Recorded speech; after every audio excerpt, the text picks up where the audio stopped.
Guys, good day and welcome back dito sa ating channel. Bali, hindi tayo ngayon sa Las Piñas ulit. Maglilinya tayo ng pipe na actually nakapaggawa na kami ng ng cistern sa baba, tapos nandun din yung water pump. Yung cistern natin is 1,000 liters. Then kukuha ng tubig si water pump dun kay cistern, iakit dito sa ating dalawang storage tank na nandito sa roof deck na 2,000 liters. Papakita ko lang sa inyo yung ginamit na PPR para lang magka-idea kayo, kasi yung mga piping natin or yung linya natin para sa mga water pump, may mga video naman tayo nun. Sinare ko lang tong video to para magka-idea kayo na pwede pala yung ganun sa expose, kasi yung gamit natin dito is PPR. Kasi kung familiar kayo sa PPR, yung PPR po, kalimitan hindi pwede talaga siya na-expose sa araw tsaka ulan, yung ganitong outdoor. Malaking possible na magato siya, humuna, or rumupok. Ayan. May mga PPR na pang outdoor talaga. Ito yun guys, yung gamit namin ngayon. Yan, yung kulay black na PPR, yung mga fittings niya. Yung PPR pipe niya guys. Yan na ito.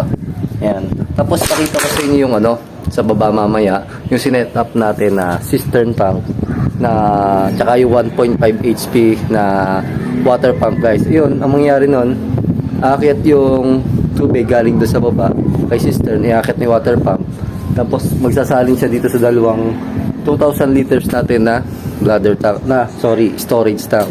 Then pababa, ayan, na ito, nililinya ko na guys, by gravity na siya, kasi by unit, magsusupply naman siya kada unit. Bali ilang unit ito ng kwarto, kumbaga yun yung susupplyan niya guys. Kumbaga free flow na or by gravity na yung magsusupply sa kanya.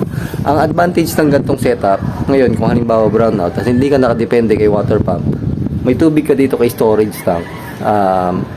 Kumbaga from time to time lagi may tubig na lalabas sa gripo mo, kasi nga by gravity lang, hindi depende sa kuryente or kay water pump. May bababa na tubig galing dito sa dalawang storage tank. Ayan guys, ito na guys yung ating ginamit na PPR. Ayan, nilinya natin. Nilagyan nga pala natin ng check valve or swing valve yung parehas na outlet ng ating storage tank. Yan, para maiwasan natin mag-overflow. Kasi yung tubig pwedeng dumandi sa ilalim, umakyat dito sa storage tank natin. Mangyayari niyan, hindi nyo napapansin, maawas na pala siya kahit may nakakabit na float valve doon sa supply niya. Kasi dito siya dadaan guys yung ating tubig pag wala nitong swing valve na to or check valve guys. Ayan, tapos nakatina lang yan kasi syempre yung galing sa kabilang tangke pwedeng sumalin or lumipat sa kabilang storage tank, kaya naglalagay tayo ng swing valve. Tapos dito sa taas, lagay na rin tayo ng check valve, ng gate valve, para if ever magka-problem yung float valve natin sa loob ng storage tank, mapapalitan natin ng hindi continuous yung flow ng tubig, or ba nagka-problema, mo-off natin yung supply ng tubig niya. Hindi aawas yung ating tangke. Ayan, bali yan yung ginamit natin, kulay black na PPR, para maiwasan natin na kumbaga expose siya sa ulan tsaka araw, hindi agad siya masira or magato or rumupok yung ating PPR. Boss JR, boss, kita ka pa kahit gabi na?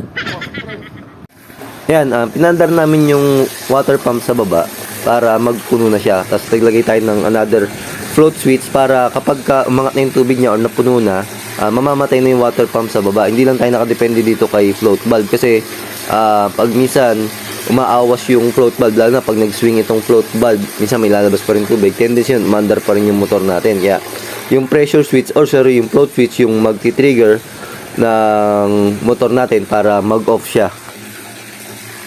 Ito guys yung setup natin dito sa baba. Yan yung nag-aakit ng tubig papunta doon sa dalawang storage tank natin sa taas. Ayan, tapos naka 100 liters tayo na composite tank. Ayan. Tapos meron na ito yung cistern niya guys, and 500 liters lang. Actually kasi dito yung tubig naman dire-diretso, wala siyang water interruption. Sobrang hina lang talaga, kaya hindi umakyat doon sa rooftop guys. Kaya naglagay tayo ng water pump para siya yung mag-supply ng tubig papunta doon sa sa ating dalawang storage tank guys.